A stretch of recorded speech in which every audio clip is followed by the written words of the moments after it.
কাজল, আজকে আমি অনেক খুশি। কত সংগ্রাম, কত ত্যাগ, কত তিতিক্ষার পরে সৃষ্টিকর্তার অপার মহিমায় আজকে আমার স্বপ্নটা পূরণ হতে যাচ্ছে। আর এই সব কিছুর পিছনে তুমি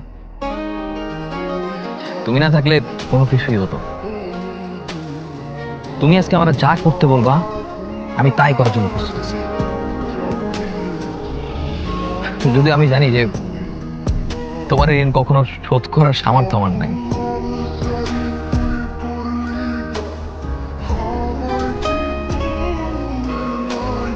বলো।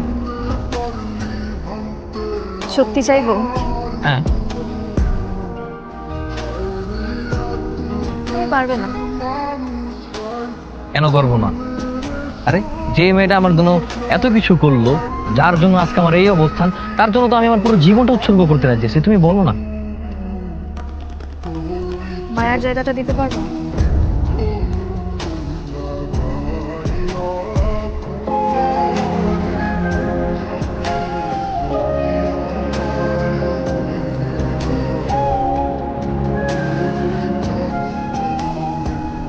জানতাম তুমি পারবে না।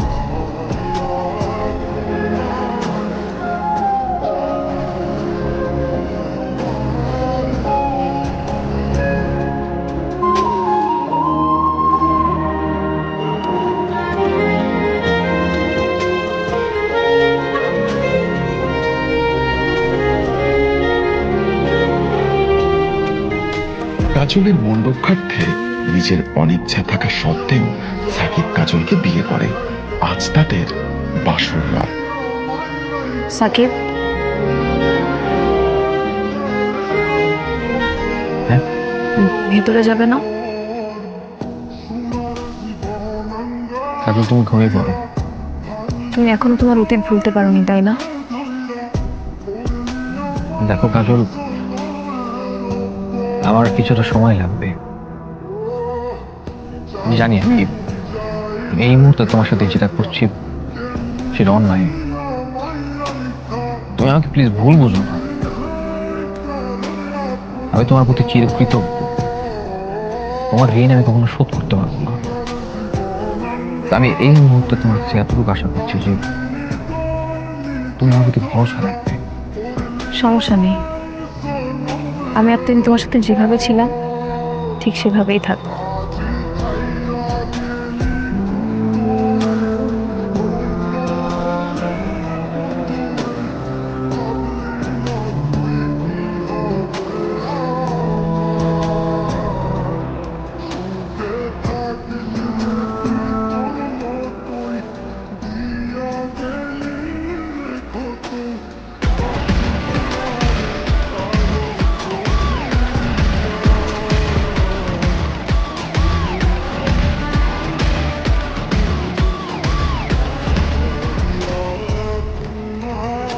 শমশেরনগর, যেখানে হুকুম চলে শুধুমাত্র চৌধুরী পরিবারের। আজ সেখানে এন্ট্রি নিল বাংলাদেশের অন্যতম প্রভাবশালী এক প্রশাসনিক কর্মকর্তা।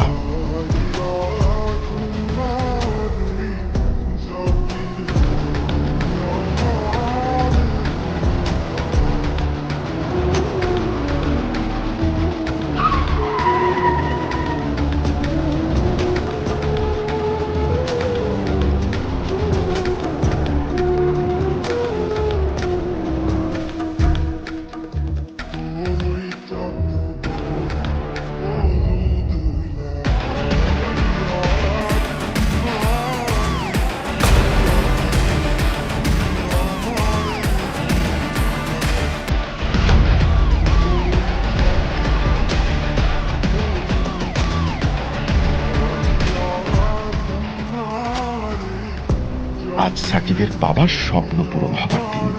যে শমশেরনগরে অমানবিক অত্যাচার করে খুন করা হয় সাকিবের বোন শিরিনকে, সেই অমানবিক বিভৎস দৃশ্য সহ্য করতে না পেরে সাকিবের বাবা হার্ট অ্যাটাক করে মারা যায়। সাকিবের মাকে জীবন বাঁচাতে রাতের আধারে পালিয়ে যেতে হয়েছিল। সেই শমশেরনগরের সবচেয়ে ক্ষমতাবান লোক হিসাবে সরকার আজ সাকিবকে এক্সিকিউটিভ ম্যাজিস্ট্রেটের দায়িত্ব দিয়ে সকল অবৈধ কর্মকাণ্ডের বিরুদ্ধে পদক্ষেপ নিতে পাঠিয়েছেন।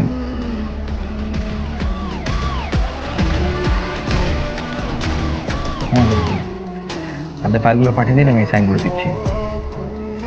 ওকে okay sir okay okay sir আপনার সাথে দেখা করতে পাঠিয়ে দেবেন? ওকে, আই কল ইউ। হ্যাঁ পাঠিয়ে দিন পাঠিয়ে দিন।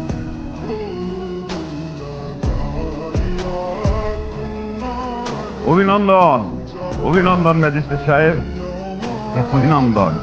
কি সৌভাগ্য আমাদের, আমাদের গ্রামের ছেলে আমাদের গ্রামে ফিরে এসেছে, হ্যাঁ, তাও পূর্ণ শক্তি নিয়ে। প্লিজ বসুন না আপনার, বসুন বসুন।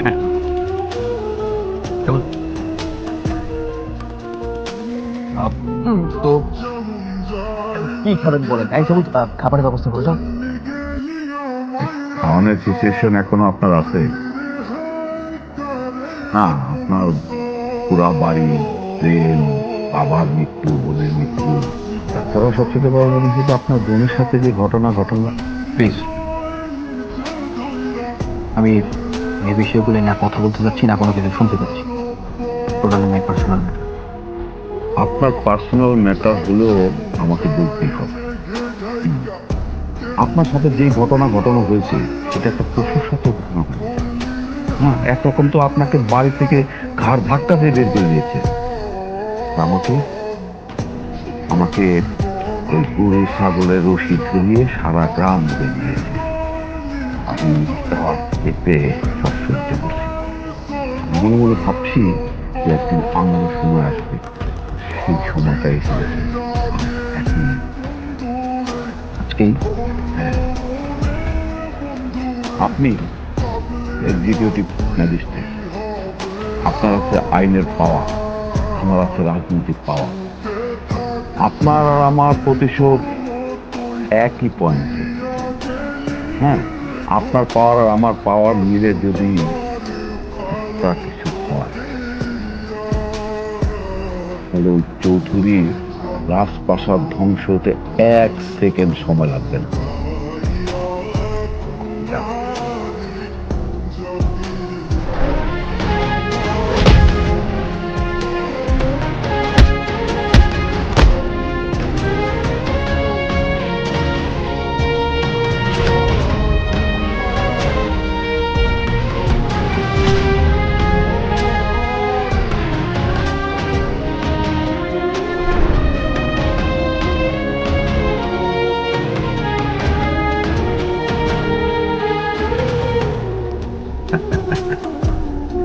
শুনুন, চৌধুরী মাদকের ব্যবসা, হ্যাঁ, তারপরে ঘাটেরই যারা।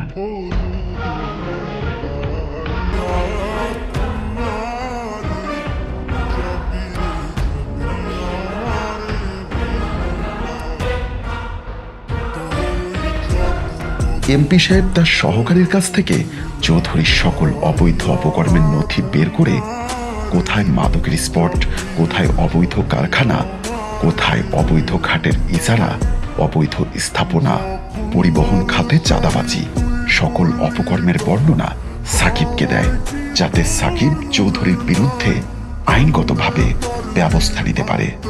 সাকিবও মনোযোগ দিয়ে এমপি সাহেবের সব কথা শুনে সব নোটস করতে থাকে।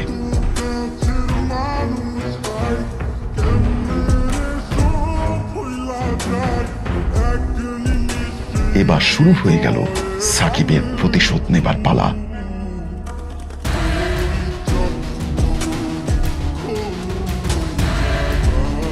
সাকিব তার ফোর্স নিয়ে পুরো দমে অপারেশনে নেমে গেল।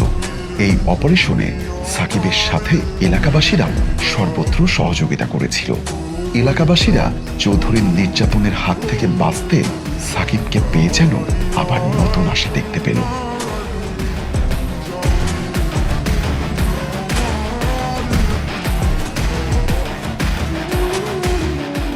এরপরে সাকিব তার ফোর্স নিয়ে হানা দেয় চৌধুরীর ইট ও বালুর মহলে।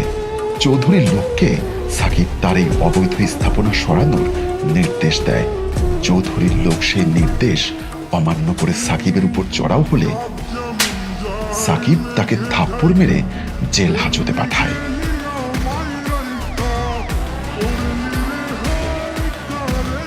এরপর সাকিব তার সহকারী সবুজকে চৌধুরীর সকল অবৈধ স্থাপনা জব্দ করার নির্দেশ দেয় এবং বলে দেয় এই এলাকায় আর কোনো অবৈধ স্থাপনা থাকবে না।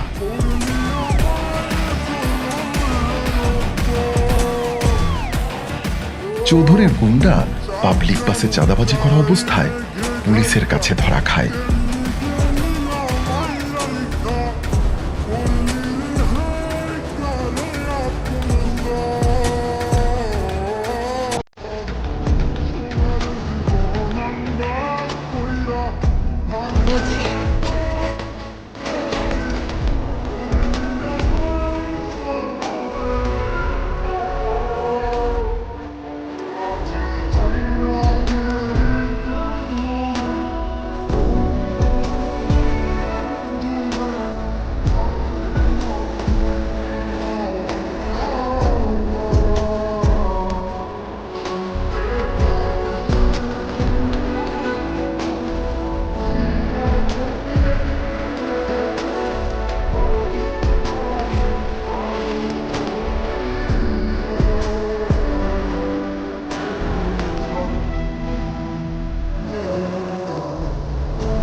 সাকিব গ্রামবাসী সবাইকে আশ্বস্ত করল এবং বলল আজকের পর থেকে আপনারা আর কাউকে চাঁদা দিবেন না। চৌধুরীর দিন শেষ, সে আপনাদের উপর আর কোনো প্রকার নির্যাতন করার সুযোগ পাবে না। আর এখন থেকে কেউ কোনো প্রকার চাঁদা নিতে আসলে আপনারা সবাই মিলে তাদের প্রতিহত করবেন এবং পাশাপাশি আইন শৃঙ্খলা বাহিনীকে অবগত করবেন।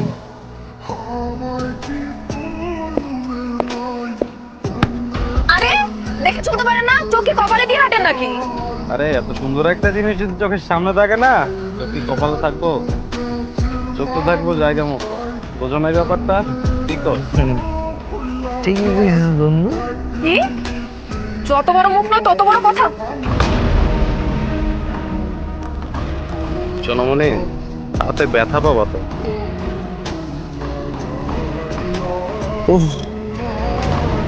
খুব দেমাগ না? এই বন্ধু, চল, এই যে পুলিশ, ঝামেলা করার দরকার নেই, জায়গা চল।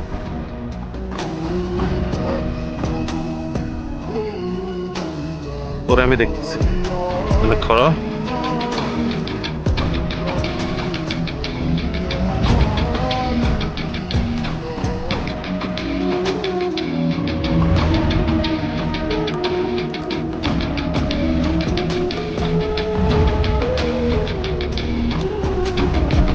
হুজুর সাহেব, দেখলেন তো আল্লাহ কি খেলাটাই না দেখাইলো।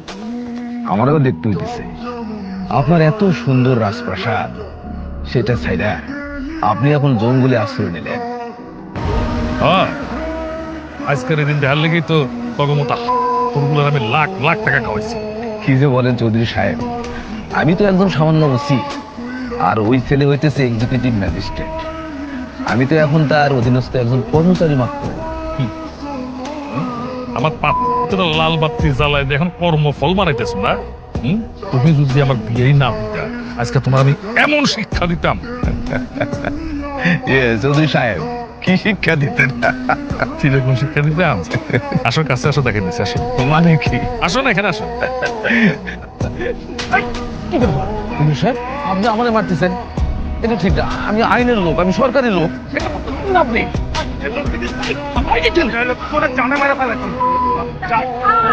এখন আর মাইরা লাভ নাই, সময় খারাপ। আগে রঞ্জু আর মুখলেসরা বাইক কর, তারপর খেলা দেখাইতাছি। রকি, টাকার বস্তাদার কথা বলে সামসি কালা দিবে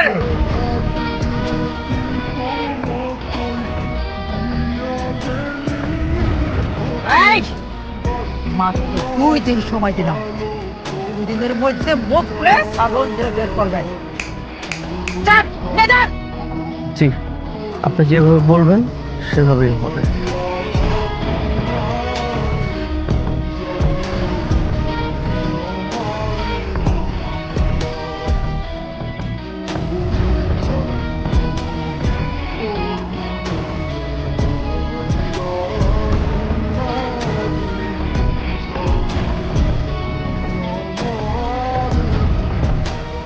তুমি তুমি এখানে দাঁড়াও, আমি দেখি ওর আসছে কিনা। হ্যাঁ, মালটা কেডা রে ভাই মালটা মতো নতুন এলাকায় পছন্দ হয়েছে না? পারবি ও পারবো অনেক দিন ধরে মনটা খুব খালি রে দে চলো, কি ব্যাপার, কি হয়েছে? কিছু হবে না, চল আসো। আহারে নিয়ে গেল কাজে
ভাইয়া আপনি যে এত সময় ধরে পেটাইলেন আপনি কেডা তোমার এলাকার নতুন এক্সিকিউটিভ ম্যাজিস্ট্রেট।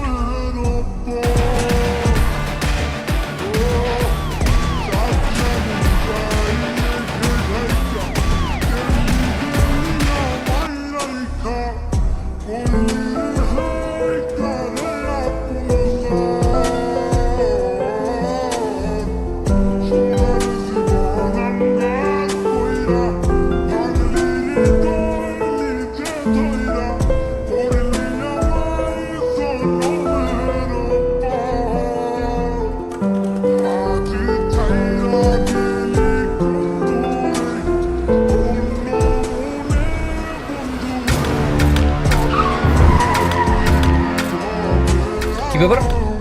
জি স্যার। কি হলো সবুজ, দেখো তো। জি স্যার, দেখছি।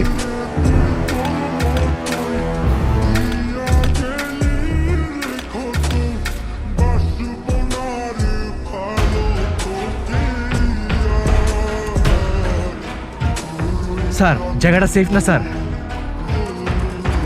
We should move forward. সবুজ, সবুজ,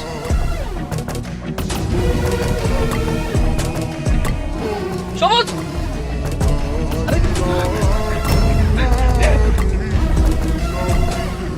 সাহেব